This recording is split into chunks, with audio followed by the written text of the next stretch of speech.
blabla quoi. Et que vous puissiez quand même avoir des visuels pour ceux qui regardent en visuel, en vidéo quoi. Donc, c'est pas dans l'ordre. Je vais commencer avec Aftercare. Aftercare. Je trop bien. Ouais, ok, à la télé. Oui, mon casque il est totalement pété. Je sais. Mais bon, il marche. Aftercare de Nessa Perret, je crois. Donc, c'est un album qui a des sonorités assez sombres, assez synthé, électronique, on va dire. Ça reste de la pop. Ce que j'aime bien dans cet album, c'est que dans son ensemble, il est très cohérent, que ce soit visuellement. Je sais pas si je mettrais plusieurs visuels. Photos, j'essaierai pour que la vidéo soit la plus complète pour vous. Visuellement ou dans le son, il y a vraiment une cohérence dans les thèmes. Voilà, c'est un album assez sombre, mais bon, moi j'aime bien. Mes sons préférés, c'est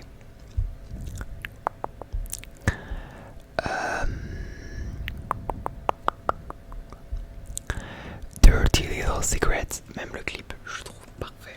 J'adore ce son, vraiment, j'adore l'atmosphère du son. Stay Alive, pareil, c'est un peu bam bam tchou. Et Given Enough,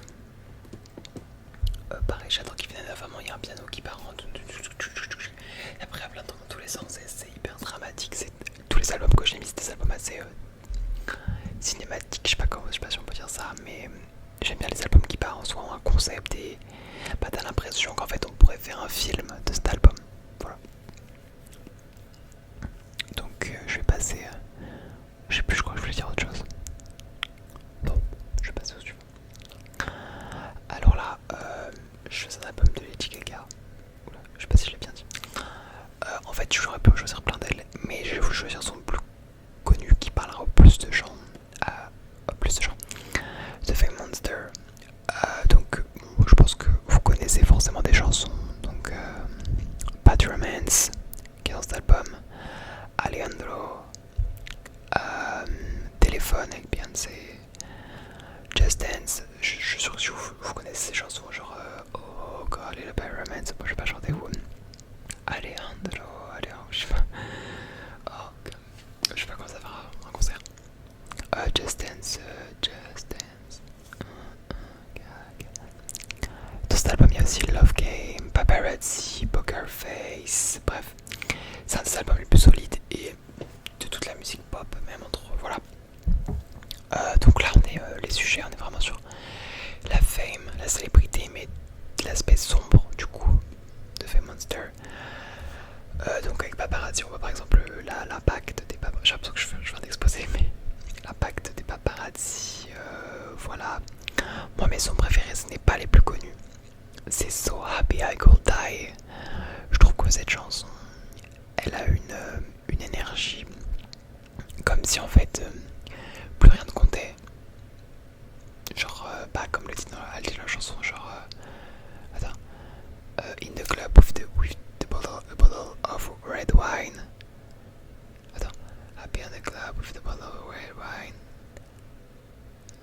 Enfin bref, en gros, so happy I could die, genre, je suis très heureux de pouvoir voilà, c'est assez sombre, mais je trouve que ça nous transporte vraiment dans le truc. Bref, du coup, mes préférés, c'est So Happy I Could Die et Monster. Voilà, ça c'est pareil, assez. J'ai mal à la gorge. Assez électronique, on peut dire ça. C'est très pop années 2000, mais voilà, j'aime bien. Paparazzi, j'aime bien, mais juste la version théâtrale, mais je pense pas que vous connaissez.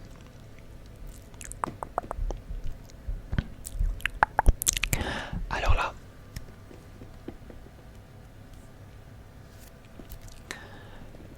Pure Heroine de Lord, c'est probablement un des albums les meilleurs. Enfin, je crois qu'il est parfait à mes yeux. Il y a Tennis, donc, mais non, je vais pas lire toute la tracklist. En gros, c'est des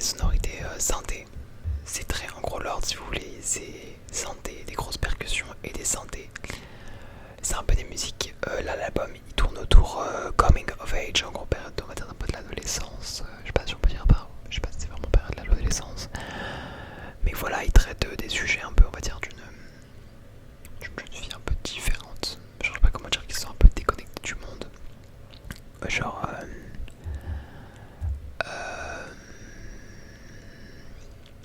je sais pas mais bref cet album est incroyable. Genre A World Alone, vous voyez un peu les thématiques.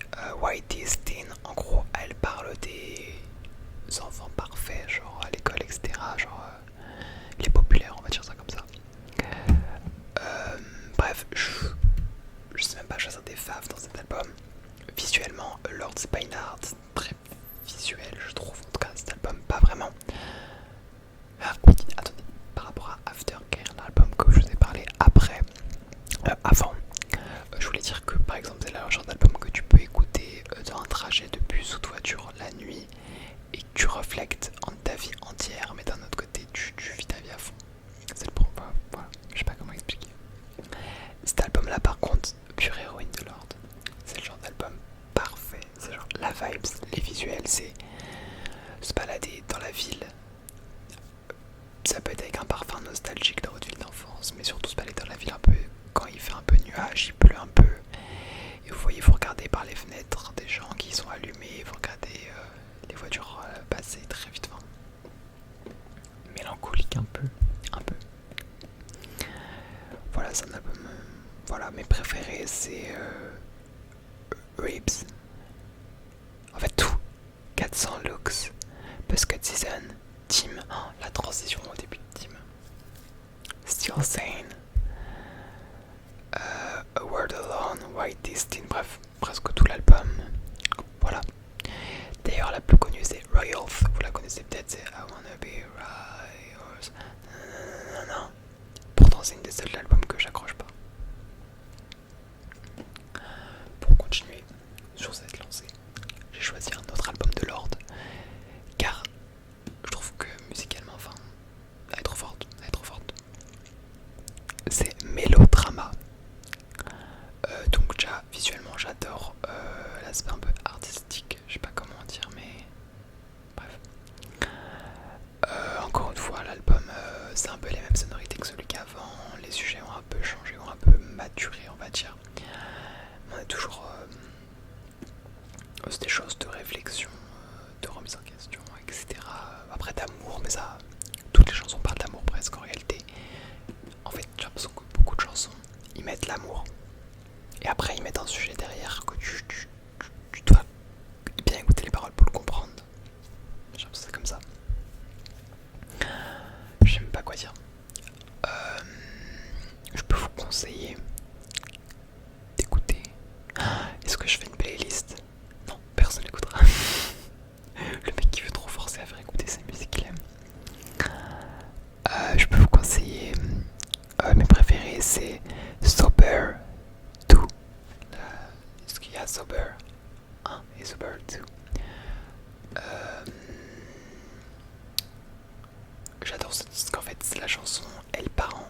Il y a une instru de trap en milieu qui se lance et enfin, c'est vraiment intense, c'est le mot. Ou The Louvre, des Louvres, je sais pas comment on dit.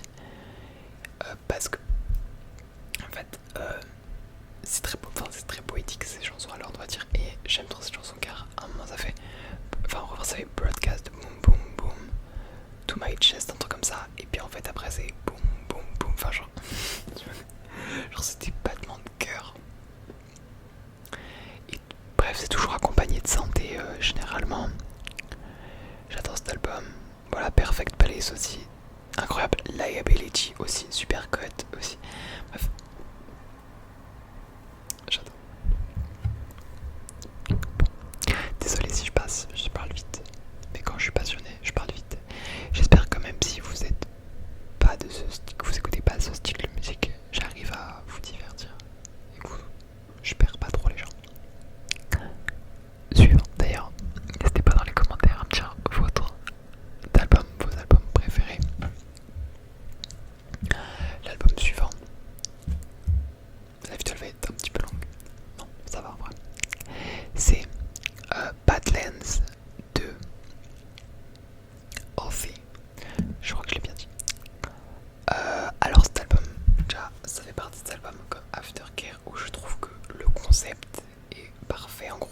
film pour moi et ça serait pas dérangeant.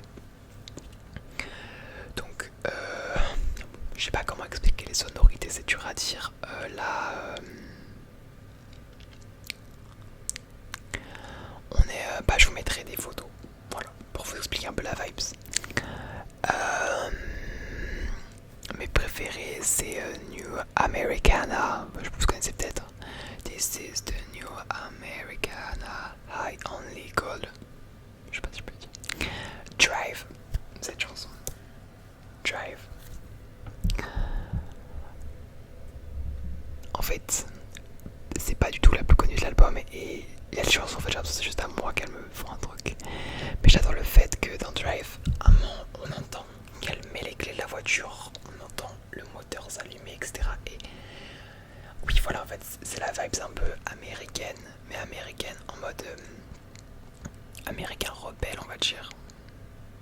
Je sais pas si ça se dit. Américain rebelle qui met son bandana et qui a son qui roule à fond sur une route d'Amérique, je sais pas moi, dans les rues de New York, et qui a des fumigènes bleus.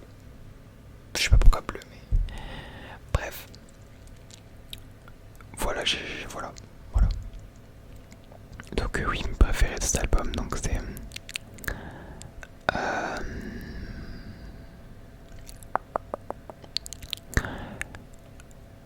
Hurricane, Drive et Color. Je suis sûr que vous connaissez Color. Everything is blue, his eyes, et nanana. En fait, elles sont toutes super bien. Sinon, ça serait pas dans ce classement. J'adore Ghost, j'adore Roman Holiday. Mais je pense que Drive, c'est le genre de chanson que vraiment je ressens. Genre. Je suis transporté.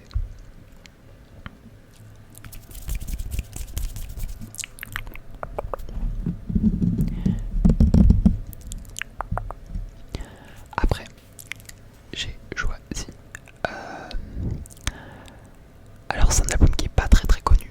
Une artiste qui est pas hyper connue. Enfin, elle fait même pas vrai, elle fait pas les 1 million d'écouteurs par mois. Donc, je pense, moi j'appelle pas ça très connu. Mais après, ça reste connu quand même. Quoi. C'est sa vie quand même. C'est son métier. Donc, c'est Hold the Girl de Rina Sawayama. Donc cet album, il a un peu des influences un peu j'aime rock, mais en pop rock. En fait, je peux pas trop le décrire car les chansons sont assez différentes en soi. Je vais vous dire mes préférés. Voilà. Visuellement, il n'y a pas un univers marqué. C'est pas les albums où il y a un univers visuel marqué à mes yeux. Donc, mais l'album est très cohérent en lui-même. Enfin, il y a une intro, etc. Donc, musicalement, c'est cohérent. Mes préférés, c'est Eh oui. Je fais que te couper. Je m'auto-coupe. Cet album, il y a une attention particulière sur les paroles pour moi. Enfin, c'est vraiment le truc qui me touche un peu le plus dans cet album. Et ça me touche aussi beaucoup dans les paroles de Lorde. Dans les chansons de Lorde. Donc les chansons préférées de cet album, c'est Catch Me in the Air. Cette chanson elle me touche trop. En gros, parce qu'elle dit à la fin, en gros elle dit Darkness used to wrap his arm around me. Le sombre avait ses mains sur moi, etc. Et en gros elle dit back maintenant elle va mieux et qu'elle vole dans le ciel. Donc la chanson s'appelle Attrape-moi dans le ciel, genre. Et à la fin elle dit Mama look at me now, I'm flying. Attends. Swear each other but never. Enfin, en gros, un truc comme ça. Et il y a une. Bon, je sais pas si sa mère est morte, mais il y a un peu. Il y a un peu de d'interprétation. Genre en mode elle est en mode regarde maman, maintenant je vole et tout. Et à la fin, elle dit genre on est ensemble. Et en mode par car maintenant, moi j'ai percé, etc. Je m'envole dans les nuages. Ben je te rejoins dans les nuages. Parce que t'es décédé. Enfin, je sais pas si sa mère est morte. Mais pour moi, une chanson peut être libre d'interprétation. Et je trouve ça vraiment beau d'interprétation. Tu me dire qu'en mode. Bref, elle a réalisé ses rêves et tout. Et du coup, maintenant, elle a la tête dans les nuages. Et sa mère, bah, elle est morte. Et du coup, bah, elle la retrouve.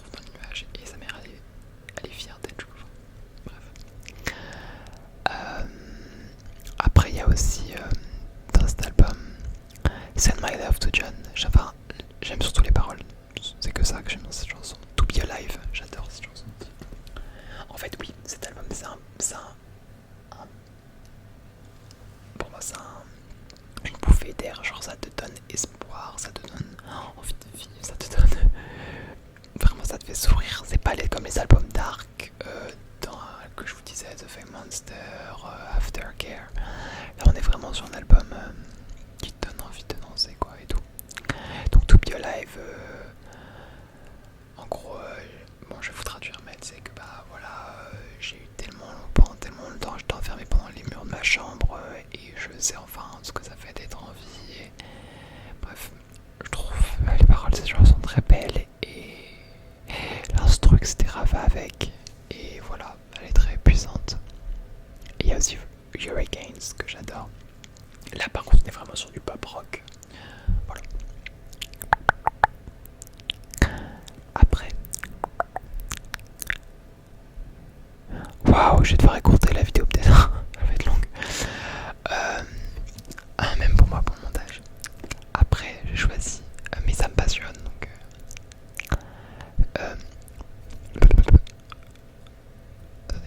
The Rise and Fall of a Midwest Princess de Chappell Roan.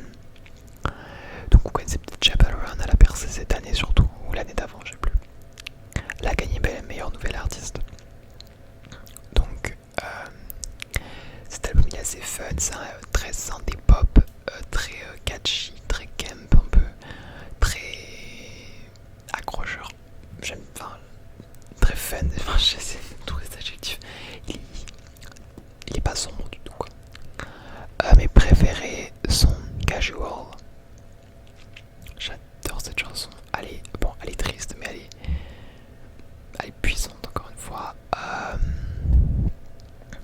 Et Casual, Naked in Manhattan. Ça fait partie de mes chansons que j'adore. J'adore. C'est une de mes préférées. Elle est hyper addictive, je trouve. C'est pas celle qui a le mieux marché, mais je trouve qu'elle est hyper addictive. Et Pink Bunny Club et Good Luck Babe, allez, mais j'en aime plein. Vous connaissez peut-être Pink Bunny Club, je pense. Je sais pas. Est-ce que je le skip celui-là ou je le dis quand même? Et oui, encore une fois, cet album est très cohérent. Allez, très longue vidéo pour une fois. Là, je vais parler de Electra Heart de Marina and the Diamonds. C'est comme ça qu'elle s'appelait avant. Donc là, on a encore. En fait, je sais pas décrire le comment dire des albums, mais c'est un album qui parle. En fait, il y a un concept. Je pense à plein d'albums, je préfère dire mes parties en fait de plein d'artistes. Le concept derrière cet album, c'est un peu, c'est une jeune fille de aristocratie, on va dire, qui pète un câble et qui parle de tous les trucs qui vont pas dans sa vie. Voilà. Mais c'est un personnage qu'elle a créé. Je sais plus comment elle l'a appelé. Bah, elle l'appelait Electra Heart, du coup, cette. Ou non. Cette alter ego s'appelle Marina and the Diamonds et maintenant elle s'appelle juste Marina. Donc voilà, il y a Teen Idols, c'est la première chanson qui par exemple elle dit I drink, I wanna make a big mistake. Non, faut que je traduise. Genre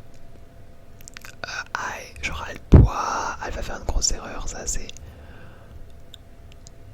Je vais pas dire le mot, mais voilà, les certaines chansons qui parlent assez voilà de ça. Mes préférés, c'est Lies, Power and Control. En fait, toutes les chansons sont bien. S-E-X, je sais pas si je peux dire Yeah, ça s'appelle comme ça. C'est pas une chanson, en réalité la chanson ne parle même pas de sexe.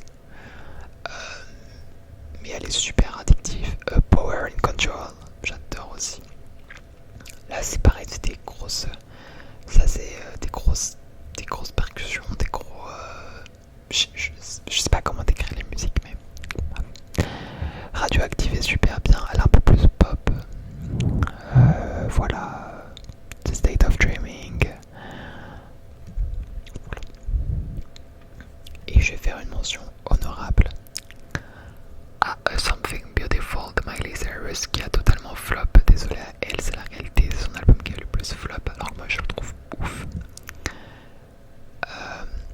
D'ailleurs oui, pour celui d'avant, Electra Heart, pareil, il y a un univers visuel du coup très cohérent, comme elle a créé un alter ego, etc. Les paroles sont cohérentes, toutes les chansons, et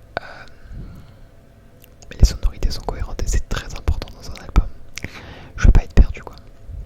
Du coup je vous disais Something Beautiful de Miley Cyrus. Voilà, j'ai adoré cet album, mais je l'ai pas mis dans mon top parce que la première partie, il est composé en 3 actes.